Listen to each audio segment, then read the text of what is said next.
Oke, bismillahirrahmanirrahim. Assalamualaikum warahmatullahi wabarakatuh. Alhamdulillah, hari ini kita bisa melaksanakan perkuliahan kembali secara online di mata kuliah bank dan lembaga keuangan lainnya, di mana pada hari ini kita akan membahas materi tentang pasar uang, ya. Dan ini materi kelanjutan dari materi sebelumnya, yaitu tentang pasar modal, ya. Nah, mungkin hanya beda tipis ya. Kemarin kita sudah membahas tentang pasar modal. Hari ini kita tentang pasar uang, ya. Nah, seperti apa sih pasar uang itu? Langsung saja kita akan coba bahas lebih detailnya, gitu ya. Nah, pasar uang, ya, secara pengertian itu merupakan pasar yang memperjualbelikan surat berharga jangka pendek yang jangka waktunya tidak lebih dari 1 tahun, ya. Jadi sama ya dengan pasar modal kemarin, ya. Jadi sama-sama pasar yang memang memperjualbelikan surat berharga. Hanya bedanya kalau di pasar modal kemarin dia jangka waktunya relatif panjang, ya. Ya, panjang itu seberapa lama gitu ya. Umumnya adalah di atas 1 tahun gitu ya. Sedangkan yang kurang dari 1 tahun itu kemudian kita sebut sebagai jangka pendek. Nah, termasuk pasar uang ini dia surat berharga yang diperjualbelikan itu umumnya itu kurang dari 1 tahun. Makanya kemudian disebut sebagai pasar yang memperjualbelikan surat berharga yang sifatnya adalah jangka pendek. Kemudian selanjutnya, secara umum pasar uang ini hampir sama dengan pasar modal, ya. Hanya instrumen yang diperdagangkan mungkin nanti agak sedikit berbeda, ya. Nama-namanya, kemudian teknisnya, termasuk jangka waktunya terutama itu nanti berbeda ya dengan pasar modal, ya. Kalau kemarin pasar modal itu tentang ada namanya saham, ada namanya obligasi, ada namanya reksadana dan lainnya gitu ya. Nanti di pasar uang ini nanti instrumennya nanti namanya beda-beda itu ya. Nanti akan kita coba bahas satu persatu ya di slide berikutnya. Kemudian selanjutnya pasar uang tidak terkoordinir seperti pasar modal ya, yang memiliki sistem dan layanan yang disediakan oleh bursa efek gitu ya. Jadi kalau di pasar modal kemarin sistem transaksinya kan sudah jelas ya, mekanismenya itu kan sudah jelas, lembaga yang menyelenggarakan itu kan juga sudah jelas ya, penyelenggaranya adalah Bursa Efek Indonesia gitu ya. Sistem transaksinya adalah berbasis online ya, atau online trading system gitu ya. Nah, sedangkan pasar uang ini memang tidak terkoordinir ya, seperti halnya seperti di pasar modal ya. Namun ini umumnya terjadi secara spontanitas antar lembaga gitu ya. Jadi nanti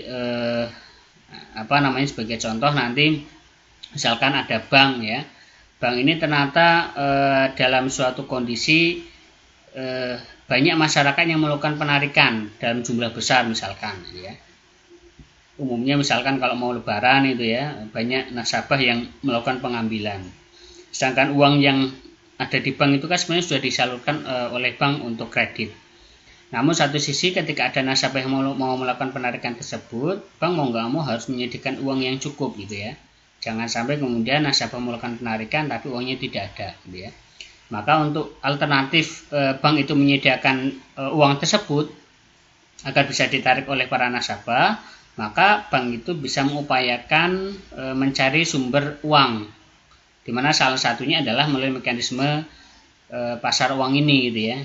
Jadi nanti dia bisa kontak ke bank yang lain yang memiliki surplus uang gitu, atau yang memiliki kelebihan uang yang mungkin tidak terpakai gitu ya. Sehingga nanti terjadilah transaksi surat berharga gitu ya, atau dengan bahasa sederhananya adalah pinjam meminjam uang antar bank gitu ya. Nah, cuma ya tadi ya, sifat pinjam meminjam uang itu nanti sifatnya adalah jangka pendek atau kurang dari 1 tahun. Jadi proses transaksinya umumnya adalah terjadi spontanitas gitu ya. Nah, kemudian selanjutnya siapa sih pesertanya pasar uang itu gitu ya. Kalau kemarin kan di pasar uang atau pasar modal itu kan ada investor ya, kemudian ada emiten ya, kemudian ada lembaga-lembaga penunjang lainnya gitu ya.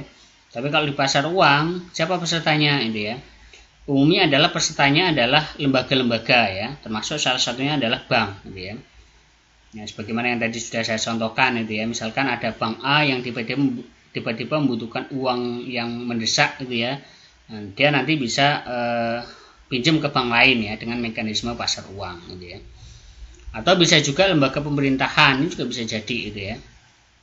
Atau bisa jadi adalah asuransi ya, misalkan dalam suatu kondisi ada terjadi musibah secara serentak ya, sehingga banyak perusahaan asuransi yang harus membayar klaim kepada para nasabahnya gitu ya. Nah, sehingga mau nggak mau asuransi ini juga membutuhkan uang yang cukup ya, sehingga nanti asuransi ini bisa mencari sumber dana dalam waktu yang singkat gitu ya kepada pihak bank lembaga yang lainnya itu melalui mekanisme pasar uang. Kemudian juga atau lembaga-lembaga keuangan yang lainnya ya, nah, bisa nanti ada Modal Ventura atau yang lainnya ya. Nah, jelas adalah lembaga-lembaga keuangan yang lainnya ya, selain bank gitu ya. Kemudian perusahaan-perusahaan ya, ini juga memungkinkan gitu ya. Misalkan ada sebuah perusahaan yang ternyata jatuh tempo membayar gaji karyawan gitu ya. Namun ternyata dia belum memiliki ketersediaan uang cukup ya. Nah, dia bisa mencari alternatif sumber pendanaan itu lewat pasar uang ini ya. Yaitu nanti lewat ke bank ataukah lewat antar perusahaan ataukah yang lainnya gitu ya.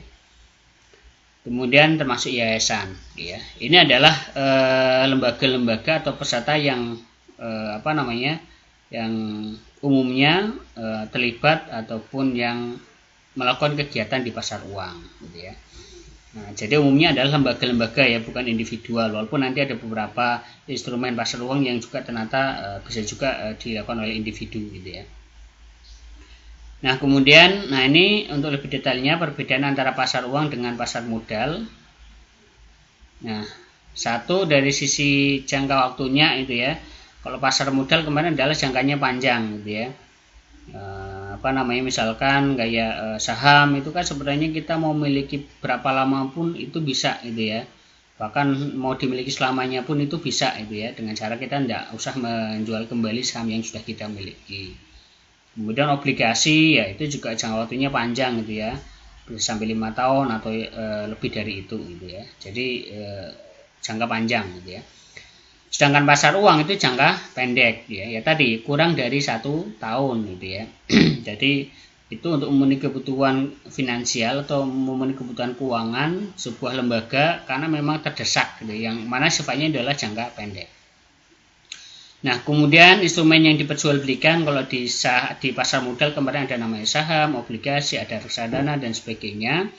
Tapi kalau di pasar uang ini ada nanti namanya SBI atau Sertifikat Bank Indonesia, kemudian dan nanti namanya SBPU ya, atau sertifikat atau surat berharga pasar uang ya, dan lain sebagainya. Nanti akan kita bahas satu persatu.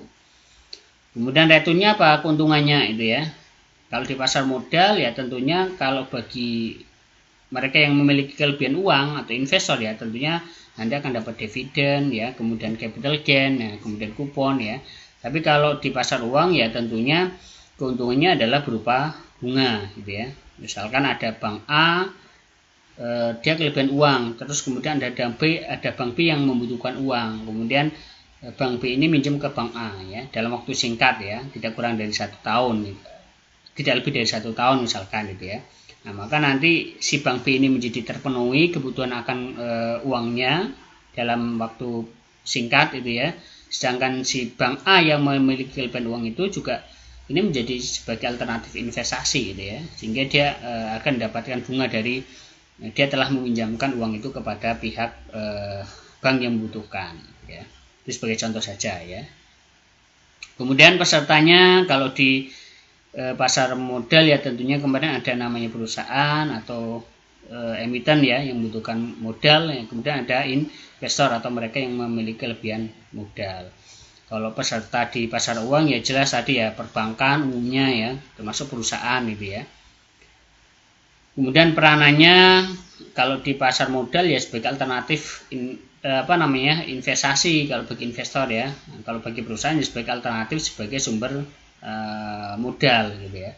Tapi kalau pasar uang selain memang untuk memenuhi kebutuhan uang bagi perusahaan-perusahaan atau lembaga yang membutuhkan, ini juga sebagai piranti operasi pasar terbuka ya, OPT ya. Jadi OPT itu apa ya? Itu adalah instrumen yang digunakan oleh bank sentral untuk mengendalikan jumlah uang yang beredar di masyarakat ya. Gitu. Jadi selain memang orientasinya adalah untuk profit oriented ya, tapi juga orientasi untuk kepentingan-kepentingan pemerintah gitu ya.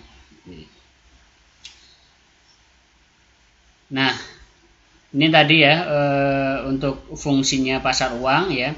Kalau bagi bank sentral, karena ternyata nanti salah satu pelaku pasar uang ini adalah bank sentral atau Bank Indonesia, dimana dengan adanya pasar uang ini ya bagi bank sentral ini pasar uang itu sebagai alat untuk melakukan operasi pasar terbuka atau OPT ya, atau mengendalikan jumlah uang yang beredar di masyarakat ya. Nanti akan kita jelaskan gitu ya lebih detailnya. Kemudian yang kedua sebagai penghimpun dana berupa surat berharga jangka pendek ya. Jadi dengan adanya pasar uang ini sumber uang perusahaan-perusahaan yang membutuhkan itu menjadi bisa terpenuhi gitu ya.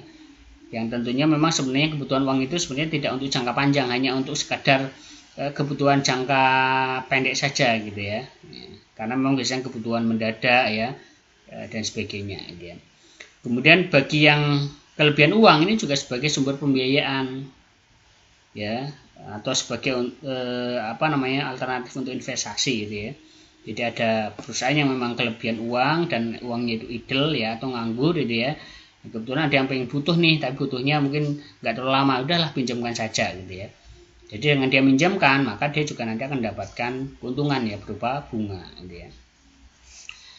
Kemudian sebagai peranti bagi investor luar negeri dalam menyalurkan kredit jangka pendek berupa kepada perusahaan di Indonesia. Ini juga ternyata memungkinkan para investor ini juga bisa berasal dari perusahaan luar negeri gitu ya, hanya dalam negeri saja. Kemudian berikan informasi mengenai kondisi moneter, preferensi dan tingkah laku peserta pasar uang gitu ya. Nah, ini adalah terkait dengan fungsi pasar uang. Nah, manfaat pasar uang ini juga sebenarnya sudah sedikit dijelaskan di awal. Yang pertama adalah terpenuhi kebutuhan dana jangka pendek ya bagi perusahaan, lembaga keuangan dan pemerintah dari overhead ya sampai jatuh tempo 1 tahun. Jadi memang dandanya pasar uang itu perusahaan-perusahaan atau umumnya perbankan ya yang kadang memang membutuhkan dana mendadak dan sifatnya adalah jangka pendek itu bisa terpenuhi gitu ya. Ya, sehingga mengatasi kegagalan sebuah perusahaan tersebut itu ya. Ya, karena kalau tidak ditangani bisa jadi itu mengakibatkan kegagalan operasi di dalam sebuah lembaga, terutama misalkan kayak bank gitu ya. Ya, sebagaimana yang tadi saya contohkan ya, misalkan ada bank A yang ternyata banyak nasabah yang melakukan penarikan uang gitu ya. Dan mau nggak mau maka bank itu harus menyediakan dana yang cukup untuk bisa ditarik nasabah. Karena kalau tidak menyediakan dana yang cukup nanti akan terjadi fraud gitu ya. Ya banyak nasabah yang kemudian panik ya karena tidak bisa melakukan pengambilan sehingga terjadilah ras gitu ya. Maka yang kemudian efeknya bisa mengakibatkan kegagalan operasi dalam perbankan tersebut. Sehingga dengan adanya pasar uang maka kebutuhan uang dalam waktu singkat tersebut itu bisa terpenuhi gitu ya. Kemudian bagi pihak yang surplus dana, pasar uang dapat dimanfaatkan untuk menyalurkan dana yang idle atau tidak terpakai. Jadi bagi yang kelebihan uang ini menjadi salah satu alternatif ya, daripada uangnya nganggur ya sudah dipinjamkan saja ke lembaga lain yang membutuhkan. Toh kalau dikembalikan nanti juga dia dapat bunga gitu ya.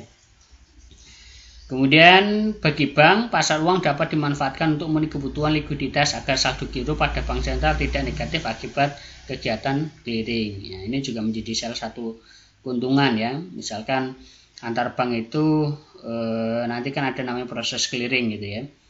tagih menagih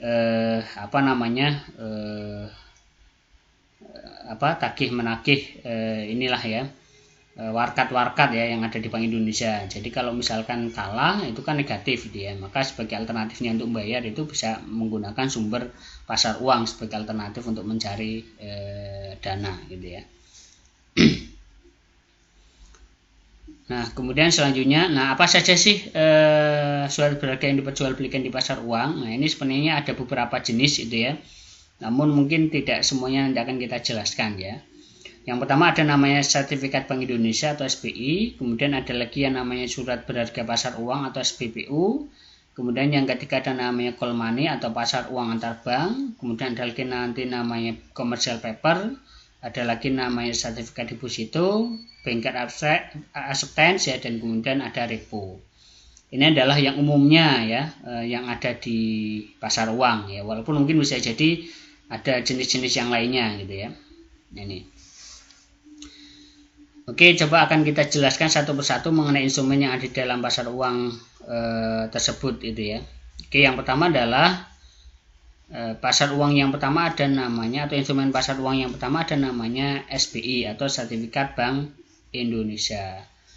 Apa itu SBI? Ya, itu adalah surat berharga yang dikeluarkan oleh Bank Indonesia sebagai pengakuan utang berjangka waktu pendek, yaitu antara 1 sampai 3 bulan dengan sistem diskonto atau bunga.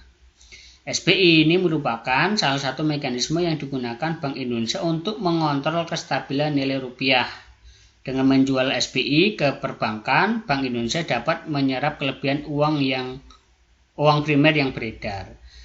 Jadi SBI ini adalah kata kuncinya adalah surat berharga yang memang dikeluarkan oleh Bank Indonesia. Yang mengeluarkan Bank Indonesia kemudian dijual kepada perbankan umum ya. Kenapa kok Bank Indonesia itu mengeluarkan surat itu kemudian dijual? Ya tadi fungsinya adalah untuk mengendalikan jumlah uang yang beredar. Misalkan nih, katakanlah misalkan Bank Indonesia kok menilai jumlah uang yang beredar ini terlalu banyak, sehingga nilai nilai rupiah itu menjadi menurun gitu ya, atau rendah gitu ya. Maka alternatifnya untuk menaikkan nilai rupiah tersebut itu harus dikurangi jumlahnya gitu ya. Karena kan ya ilustrasinya hampir kayak barang gitu ya. Kalau barang itu kalau lagi musimnya lagi banyak itu kan harganya murah gitu ya. Kalau terlalu banyak di pasar itu kan harganya murah gitu ya. Sebaliknya kalau terlalu langka juga terlalu mahal gitu ya. Sama uang kalau terlalu banyak beredar itu kan juga nilainya akan rendah. Begitu juga sebaliknya. Maka ketika jumlah uang itu dianggap terlalu banyak, maka alternatifnya harus dikurangi jumlahnya itu. Ya. Bagaimana cara menguranginya? Ya. Tidak mungkin Bank Indonesia itu menguranginya dengan cara ngambil satu-satu uang itu dari masyarakat kan gitu. Nah, mekanismenya adalah dengan cara ini mengeluarkan namanya SBI ini gitu ya. Jadi dia mengeluarkan surat berharga Bank Indonesia, kemudian dijual kepada perbankan umum yang beroperasi di Indonesia. Maka kalau dia menjual, maka nanti kan ada dana yang masuk ke Bank Indonesia. Jadi dana-dana yang ada di perbankan, yang mana dana yang ada di perbankan itu juga berasal dari masyarakat, itu kemudian tertarik ke Bank Indonesia. Sehingga jumlah yang beredar itu kemudian akan berkurang gitu ya. Ini adalah SBI. Nah, contohnya ini ya. Nah, ini salah satu contoh nih dari SBI atau surat sertifikat Bank Indonesia ya. Misalkan nih ya. Bank Indonesia itu dia mengeluarkan SBI sebesar ini ya, cukup banyak sekali nih ya, 5.186.285 juta gitu ya. Nah, ini jumlahnya memang banyak karena memang untuk mengurangi jumlah uang yang beredar itu kan karena jumlah uang yang beredar itu kan sangat banyak itu ya. Sehingga untuk benar-benar bisa mengurangi jumlahnya ya dia harus menarik dalam jumlah yang besar. Makanya kemudian SBI ini biasanya umumnya jumlahnya sangat besar sekali. Nah ini dari SBI ini kemudian nanti akan dilepas atau dijual kepada perbankan. Nah, bagi perbankan yang punya kelebihan uang itu nanti akan membeli sehingga nanti dana itu akan tertarik ke Bank Indonesia. Ya, sehingga jumlah uang yang beredar di masyarakat itu akan menjadi berkurang. Gitu ya. Ini makanya tadi surat berharga itu ini kalau bagi Bank Indonesia atau pasar uang itu kalau bagi Bank Indonesia itu berfungsi sebagai OPT atau operasi pasar terbuka. Artinya untuk mengendalikan jumlah uang yang beredar di masyarakat. Sehingga nilai uang itu nanti akan bisa sesuai dengan harapan pemerintah gitu ya. Tentunya dengan perhitungan yang sudah ditentukan seperti itu. Nah ini kemudian selanjutnya yang kedua ada namanya surat berharga pasar uang atau SBPU ya, dan kebalik ya, SBPU ya, bukan SPBU ya. Apa itu SBPU? SBPU itu kepanjangan dari surat berharga pasar uang ya.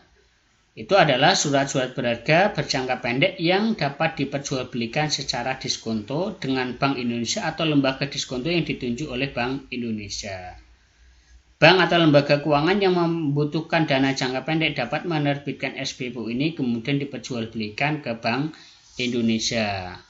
Ya. Kemudian SBPU sama halnya dengan SBI merupakan instrumen operasi pasar terbuka dalam rangka ekspansi moneter oleh Bank Indonesia dengan menetapkan tingkat diskonto SBPU. Jadi sebenarnya SBPU ini hampir sama dengan SBI tadi ya, hanya saja agak sedikit terbalik gitu ya. Kalau SBI tadi kan yang mengeluarkan Bank Indonesia dijual ke Bank Umum, tapi kalau SBPU yang mengeluarkan Bank Umum dijual kepada Bank Indonesia.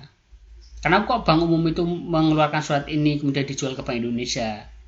Salah satunya adalah fungsinya adalah untuk tadi ya, ketika misalkan sebagai contoh ya, ada Bank A ternyata dia banyak yang nasabahnya itu yang melakukan penarikan ya. Mau nggak mau bank tersebut harus menyediakan uang cukup agar masyarakat itu bisa melakukan penarikan ya. Nah, untuk mencari sumber uang tersebut agar dia punya uang agar masyarakat bisa menarik, maka dia bisa mengeluarkan SBPU ini ya. Dia mengeluarkan SBPU kemudian dijual ke Bank Indonesia. Bank Indonesia yang membeli. Dari hasil penjualan SBPU itu maka nanti bank itu akan dapatkan dana segar kan gitu. Nah, dana segar itu digunakan untuk operasi bank gitu ya. Salah satu tadi ya untuk menghindari fraud gitu ya. Nah itu. Atau bisa juga untuk operasi pasar terbuka juga bisa gitu ya. Nah, ini adalah SBPU. Jadi kata kuncinya adalah kalau SBPU itu adalah yang mengeluarkan itu Bank Umum dijual kepada Bank Indonesia. Gitu ya. Nah, kemudian yang ketiga itu ada namanya call money ya. Call money itu adalah penempatan atau pinjaman dana jangka pendek dalam hitungan hari antar bank. Ya. Lebih jelasnya, call money adalah instrumen bank yang dalam mengatasi kekurangan atau kelebihan dana jangka pendek yang bersifat sementara. Jadi kalau call money itu kata kuncinya adalah yang mengeluarkan Bank Umum dijual kepada Bank Umum. Ya. Tapi kalau SBPU tadi adalah yang mengeluarkan Bank Umum dijual kepada Bank Indonesia. Tapi kalau call money yang mengeluarkan Bank Umum dijual kepada Bank Umum lainnya gitu ya. Kenapa kok dia mengeluarkan ini? Ya karena ya tadi kasusnya sama gitu ya. Ini untuk mengantisipasi kekurangan uang ya. Jadi misalkan bank itu kekurangan uang gitu ya. Maka untuk mengantisipasi agar tidak terjadi fraud, maka dia harus mencari sumber uang gitu ya. Sumber pinjaman gitu ya. Salah satu sumber pinjaman yang bisa dilakukan adalah dengan mengeluarkan call money ini. Kalau dia mengeluarkannya call money berarti dia harus menjualnya kepada bank umum lainnya misalkan ya. Bank A butuh uang gitu ya. Ternyata Bank B ternyata dia punya kelebihan uang, maka Bank A bisa pinjam ke Bank B nih ya. Nah, bukti pinjam-pinjamnya itu nanti dia harus mengeluarkan namanya call money gitu ya. Tapi kalau SBPU tadi Bank Umum mengeluarkan dijualnya ke Bank Indonesia. Mau pakai cara yang mana ya monggo terserah gitu ya. Mau bank itu untuk memenuhi kebutuhan uangnya mau lewat mengeluarkan SBPU juga bisa, mengeluarkan call money juga bisa. Nah, bagi bank yang menempatkan pinjaman singkat merupakan aktiva bank, sedangkan bagi bank yang menerima penempatan atau pinjaman singkat merupakan kewajiban ataupun utang atau pasifa. Ya, jadi kalau bagi yang meminjam itu ya itu sebagai hutang gitu ya. Tapi kalau bagi yang bank yang memberikan pinjaman ya berarti itu sebagai aktiva gitu ya. dan itu bisa mendatangkan keuntungan ya berupa bunga. Nah, kemudian selanjutnya adalah ada namanya sertifikat deposito, yaitu instrumen keuangan yang diterbitkan oleh suatu bank atas unjuk dan dinyatakan dalam suatu jumlah, jangka waktu dan tingkat bunga tertentu. Sertifikat deposito adalah deposito berjangka yang bukti simpanannya dapat diperdagangkan. Ya. Jadi sebenarnya sertifikat deposito hampir kayak deposito. Jadi kalau kita nyimpan uang di bank itu kan bisa opsinya adalah deposito. Berarti kalau deposito kita hanya bisa melakukan penarikan kalau tempo waktunya sudah jatuh gitu ya, atau sudah jatuh tempo, baru kita bisa melakukan pengambilan. Nah, bank itu juga bisa atau mungkin nasabah atau perorangan itu bisa menyimpan uang di bank itu dalam bentuk sertifikat deposito. Ya, kalau sertifikat deposito maka nanti sama ya prinsipnya, uang itu bisa diambil kalau itu sudah jatuh tempo. Tapi kelebihannya sertifikat deposito adalah sebelum jatuh tempo kalau dia ternyata butuh uang, itu bisa dicairkan dengan cara apa? Dengan cara sertifikat itu dijual kepada pihak lain gitu ya. Bisa dijual dengan pihak lain. Atau misalkan sebagai contoh ya, Bank A misalkan. Bank A ini ternyata pada bulan ini itu kelebihan uang nih. Ya. Kelebihan uang, banyak nasabah yang nabung gitu ya. Nah, daripada uangnya nganggur, udahlah dia taruh di bank lain dalam bentuk sertifikat deposito. Ya, berarti jangka waktunya kan kurang dari 1 tahun. Itu biasanya untuk antisipasi kalau nanti suatu saat dia butuh uang, tinggal nanti bisa ambil lagi. Nah, kelebihannya sertifikat deposito tadi adalah ketika sebelum jatuh tempo, ini bisa dicairkan dengan cara apa? Sertifikat itu dijual kepada pihak lain, sehingga walaupun belum jatuh tempo, dia masih bisa memungkinkan untuk menarik uang ketika dia memang membutuhkan uang, gitu ya. Gitu. Tapi ya tentunya dengan cara tadi menjual kepada pihak lain gitu ya, untuk mencairkan uang tersebut gitu ya. Nah, ini sebagai contoh saja ini ya, ini contoh sertifikat deposito gitu ya. Nah, ini misalkan jangka waktunya 12 bulan. Kalau sebelum 12 bulan kok ternyata dia butuh uang, ya maka udah ini sertifikat ini tinggal dijual saja kepada pihak lain gitu ya. Kemudian selanjutnya adalah ada namanya banker acceptance. Ini adalah suatu instrumen pasar uang yang digunakan untuk memberikan kredit pada eksportir atau importir untuk membayar sejumlah barang atau untuk membeli valuta asing. Eksportir sangat tergantung pada pembiayaan akseptasi oleh bank domestik atau suatu bank asing. Dengan demikian, aksep adalah instrumen keuangan yang dirancang untuk mengalihkan risiko perdagangan internasional kepada pihak ketiga yang akan mengambil risiko tersebut karena ia memiliki keahlian dalam menilai risiko kredit dan menyebarkan risiko tersebut dalam berbagai pinjaman ya. Jadi intinya adalah banker acceptance ini digunakan, instrumen yang digunakan untuk transaksi antar negara gitu ya. Misalkan ya ada si A, dia bisnisnya berada di bidang ekspor impor ya. Suatu saat dia pengen membeli barang dari luar negeri, tapi dia baru bisa membayarnya nanti setelah barang-barangnya laku ya. Tapi kan nggak mungkin orang yang ada di luar negeri kemudian percaya, mosok ngambil barang sekarang kemudian bayarnya nanti ya. Iya kalau kenal ya, iya kalau dekat gitu ya, jaraknya dekat gitu ya. Nah ini jaraknya antar negara gitu kan. Bagaimana kemudian si orang yang ada di luar itu percaya kan itu? Karena nanti si A ini bisa ngajukan ke bank untuk mengeluarkan banker acceptance ini gitu ya. Nanti banker acceptance ini nanti akan diberikan kepada rekan bisnis yang ada di luar negeri gitu ya. Jadi dengan adanya banker acceptance itu nanti mau meyakinkan partner kita yang ada di luar negeri ini kemudian menjadi percaya ya. Bahwasanya nanti akan dibayar gitu ya. Atas pesanan barang kita gitu ya. Ini adalah banker acceptance gitu ya. Kemudian yang terakhir ada namanya repo atau repurchasement agreement ya. Ini adalah transaksi jual beli surat-surat berharga disertai dengan perjanjian bahwa penjual akan membeli kembali surat-surat berharga yang dijual tersebut pada tanggal dan harga yang telah ditetapkan terlebih dahulu. Jadi ini adalah transaksi kesepakatan antara dua lembaga pinjam-minjam, tapi nanti atau jual beli yang mana nanti antara kedua belah pihak itu sepakat untuk membeli kembali gitu ya. Dia si A, Bank A menjual ke Bank B, tapi si A ini nanti akan membeli kembali pada jatuh tempo tertentu dengan waktu tertentu ya. Nah, dengan harga tertentu pula gitu ya. Gitu.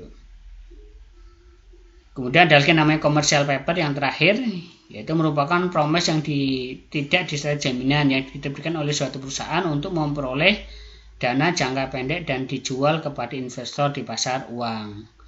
Dalam commercial paper dinyatakan penerbit berjanji akan membayar sejumlah tertentu uang pada saat jatuh tempo ya. Jangka waktu commercial paper sampai dengan 270 hari. Kemudian commercial paper diterbitkan atas dasar dukungan aset perseroan. Ada kalanya commercial paper diterbitkan dengan backup fasilitas kredit yang jumlahnya hampir sama dengan nominal commercial paper. Jadi commercial paper ini adalah surat berharga yang memang umumnya dimiliki oleh perusahaan. Jadi ketika memang dia membutuhkan uang dalam waktu yang relatif singkat, dia cukup mengeluarkan atau cukup menunjukkan commercial paper ini sehingga dia akan mendapatkan pinjaman ya. Dimana dengan adanya commercial paper ini tentunya orang yang akan meminjam ya akan percaya ya, karena commercial paper ini tadi itu didasarkan pada aset perusahaan, sehingga dengan dia meminjam kepada pihak lain kemudian dengan cara dia memberikan commercial paper itu berarti secara tidak langsung perusahaan itu memiliki jaminan gitu ya, memiliki jaminan yang nantinya meyakinkan kepada pemberi pinjaman bahwasanya si peminjam ini atau perusahaan ini nanti masih akan mampu untuk mengembalikan uang yang telah dipinjam. Oke, ini adalah kurang lebih penjelasan mengenai pasar uang ya yang ada di dalam mata kuliah bank dan lembaga keuangan ya. Semoga bermanfaat dan terima kasih. Assalamualaikum warahmatullahi wabarakatuh.